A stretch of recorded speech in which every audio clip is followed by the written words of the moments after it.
ಒಳ್ಳೆಯದನ್ನು ಯೋಚಿಸಬೇಕು. ಯಾವುದೇ ನಾವು ಬೇರೆಯವರಿಗೆ ಕೆಟ್ಟದ್ದು ಮಾಡಬಾರ್ದು, ಅವ್ರಿಗೆ ಒಳ್ಳೇದಾಗಲಿಯಪ್ಪ ಭಗವಂತ ಅಂತ ನಾವು ಕೇಳ್ಕೊಳ್ಬೇಕು. ಬುದ್ಧ ಅದನ್ನು ಹಾಕ್ಕೊಟ್ಟಿದ್ದಾರೆ ನಮಗೊಂದು ಹಾದಿನ. ಒಳ್ಳೆಯ ಯಾಕೆ ಆಗಬೇಕು ಅಂದರೆ, ಒಂದು ಅಂಗುಲಿಮಾಲನ ಕತೆ ಗೊತ್ತಲ್ಲ ನಿಮಗೆಲ್ಲ. ಅವನು ಎಷ್ಟು ಕ್ರೂರ ಇರ್ತಾನೆ. ಆತ ಹೆಬ್ಬೆರಳುಗಳನ್ನು ಕಟ್ ಮಾಡ್ಕೊಂಡು ಮಾಲೆಗಳನ್ನಾಗಿ ಮಾಡ್ಕೊಳ್ತಾನೆ. ಬುದ್ಧ ಆತನ ನೋಡ್ಲಿಕ್ಕೋಸ್ಕರ ಕಾಡಿಗೆ ಬರ್ತಾನೆ. ಅವಾಗ ಬುದ್ಧನನ್ನು ನೋಡಿದ ಮೇಲೆ ಅವನ ಮನಸ್ಸು ಎಷ್ಟು ಪರಿವರ್ತನೆ ಆಗುತ್ತೆ. ಆಗ ಬುದ್ಧನಿಗೆ ಅವನು ಶಿಷ್ಯನಾಗಿ, ಬುದ್ಧ ಅವರಿಗೆ ಗುರುವಾಗಿ ಇರ್ತಾರೆ. ಅಂಗುಲಿಮಾಲನ ಕತೆ ಎಲ್ರಿಗೂ ಗೊತ್ತಿದೆ, ನಾನು ಹೇಳಬೇಕಾಗಿಲ್ಲ.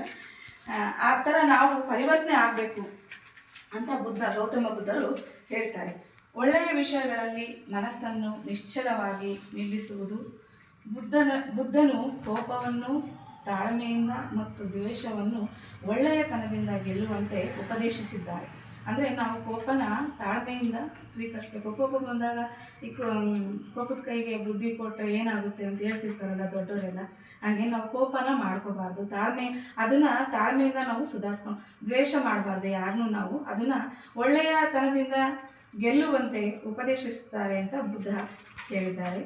ಬುದ್ಧನ ಮೂಲ ಸಂದೇಶವನ್ನು ಉಳಿಸಿಕೊಂಡು ಪಾಲಿಸಿಕೊಂಡು ಬರುತ್ತಿರುವವರನ್ನು ಹೀನಯಾನ ಪಂಥದವರೆಂದು ಹೇಳಿದ್ದಾರೆ.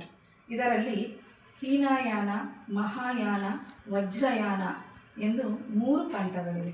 ಬೌದ್ಧ ಧರ್ಮದಲ್ಲಿ ಗುರುವನ್ನು ಆಧ್ಯಾತ್ಮಿಕ ಮಿತ್ರ ಮತ್ತು ಕಲ್ಯಾಣ ಮಿತ್ರ ಎಂದು ಭಾವಿಸಲಾಗಿದೆ.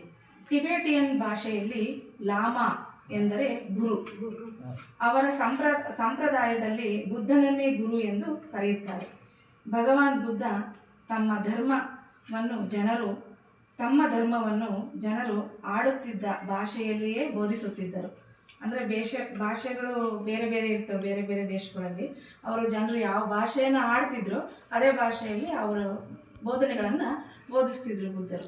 ಗೌತಮ ಬುದ್ಧರು ಸುಮಾರು 80ನೇ ವಯಸ್ಸಿನಲ್ಲಿ ಕುಶಿನಗರ ಅಲ್ಲಿ ನಿಧನರಾಗ್ತಾರೆ. ಅವರು 80ನೇ ವಯಸ್ಸಿನಲ್ಲಿ ದೇಶ ಸಂಚಾರ ಮಾಡಿ 80ನೇ ವಯಸ್ಸಿನಲ್ಲಿ ಅವರು ನಿಧನರಾಗ್ತಾರೆ. ಅವರು ಹುಟ್ಟಿದ್ದು ಜ್ಞಾನೋದಯವಾಗಿದ್ದು ಪೂರ್ಣಿಮೆಯ ದಿನದಂದೇ, ಅವರ ಮರಣ ಹೊಂದಿದ್ದು ಪೂರ್ಣಿಮೆಯ ದಿನದಂದೇ ಗೌತಮ ಬುದ್ಧರು. ಇಷ್ಟು ಹೇಳಿ ನನ್ನ ಮಾತನ್ನು ಮುಗಿಸ್ತೇನೆ.